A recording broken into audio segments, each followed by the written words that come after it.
Cock, Ambassadors Theatre, London. Verdict, Cock and Bull story. Rating, Mike Bartlett's dismally titled 2009 play Cock contains the not very shocking revelation that sexuality can, in fact, defy categorization. Excuse me for not falling off my seat. But the news does seem to delight and amaze fans flocking to Marianne Elliott's revival, featuring Bridgerton's Jonathan Bailey and star of the Elton John film Rocketman, Taron Egerton. They play two halves of a young gay couple whose relationship is heading south, in a bad way. The play, which originally starred Ben Whishaw and Andrew Scott, sees Bailey take Whishaw's role of John, a gay man whose relationship with his boyfriend Egerton, is rocked after he, John, has sex with a woman, Jade Anuka. Bailey's character, if that's not too strong a word, is a manic Mr. Nobody who can't decide which way to swing. And that, in a nutshell, is the entire plot of this 1 3/4 hour, navel-gazing doodle, scribbled with 4-liter profanities. To wring dramatic life from the monotonous monosyllables, Bailey ties himself in knots, literally and metaphorically, twisting hands, rolling ankles, gurning his handsome features into grimaces in a display of the agonies of awkwardness. Be warned, there is no sign of smooth-talking Anthony Bridgerton from Netflix Body Bodice Ripper. Instead, on Merle Hensel's sterile aluminium drum of a set, Bailey is as colorless as an online form before you've ticked the T's and C's. As his needy boyfriend, Egerton, making his West End debut, tries to goad John into action using everything he's got. His huffy hyperventilates with exasperation. Perhaps that's why he passed out at the first performance 2 weeks ago. After nearly an hour of this emotional constipation, Anuka's W comes to the rescue, armed with just her gender and a mauve jumpsuit. Her forthright aura is what turned John's head. But she gets bogged down in the same swamp as only this time, with less talk of the titular organ, and more of graphic gynecology. Enter Phil Daniels as Egerton's dad, all dressed in brown, corduroy suit, shirt and tie. If anyone can play UN Secretary General to this rabble, he can, you think. Old school, meat and two-veg sleazy at first, he tries to save his son's relationship with Cockney straight-talking. Yet he too sinks into the deadly marsh of John's procrastination. Elliott's production looks slick, and she seeks to illustrate John's pain by adding stylized movement choreographed by Annie Lynette Deacon Foster.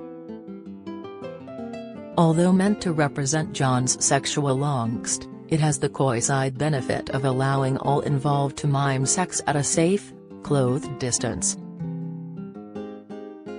What's needed here is a second act. But like the stage, the play just goes round in circles.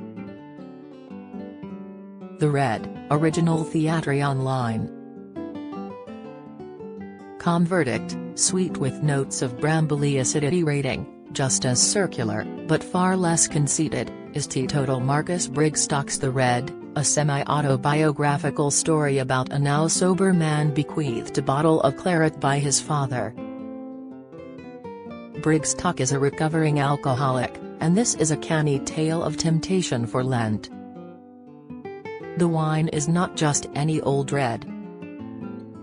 It is a Chateau Lafite Rothschild 1978, RRP approx. £500. Fresh from the funeral, son Benedict reads a note from his dad, encouraging him to quaff the bottle bought on his birthday. Benedict thinks it a lovely idea, but recites a list of people he knows who relapsed, and died. We never learn why Brigstock is an alcoholic, but he is candid about its effect on his life, including experiencing the DTs at breakfast, aged 14. Sam Alexander plays Benedict with a careworn boyishness, opposite his real-life father Bruce. Worth watching online, with or without a glass of red. Small Island, Olivier, National Theatre verdict, big themes, big heart rating. After its acclaimed 2019 run, Rufus Norris' terrific production of this Windrush-era drama returns with a new cast. Helen Edmondson's adaptation of Andrea Levy's 2004 novel captures its melodrama but also its intimate, human heart, as she tells the intertwined stories of Jamaicans Hortense, Leonie Elliott, and Gilbert Leemore Merritt Jr., who moved to bombed-out post-war London to lodge in a house owned by White Britain's Queenie, Mirren Mack, and Bernard, Martin Hudson, and find the opportunity-laden mother country they had imagined doesn't exist. We start with the story of the young Hortense, who is sent to live with wealthier relatives, including her pampered cousin Michael, Elliot Barnes-Worrell. We might think we're moving towards a sweet teenage romance, but the story takes an abrupt turn as Michael departs for England under a cloud. Hortense later marries Gilbert, who served in the RAF during the war, and when they sail for Britain Hess planning to be a lawyer, she a teacher. But instead of a warm welcome they find racists all around, with the exception of the crass but well-meaning Queenie. Levy examines racism, colorism, Hortense's light skin will bring a golden life for I, and empirism. The small island of the title could refer to Jamaica or Britain, and Edmondson captures the broad sweep of the novel's themes as well as its comedy. Elliot is superb as the prissy Hortense, whose girlhood notions of her social standing are cruelly knocked, and Merritt touchingly captures Gilbert's decency and disappointment, while Mac's no-nonsense Queenie learns how to survive when the men in her life let her down.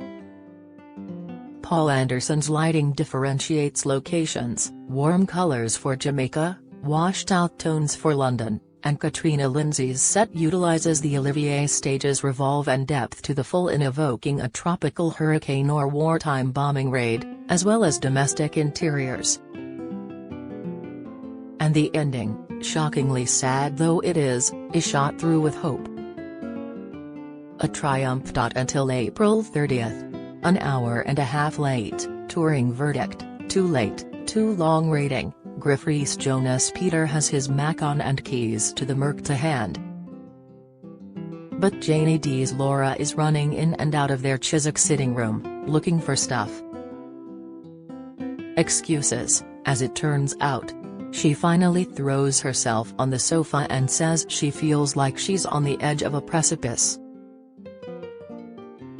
She's talking no career, empty nest syndrome, being a granny at 53, Peter's imminent retirement. Death is all I've got to look forward to, she wails. She says she's terrified. She sounds mildly peeved.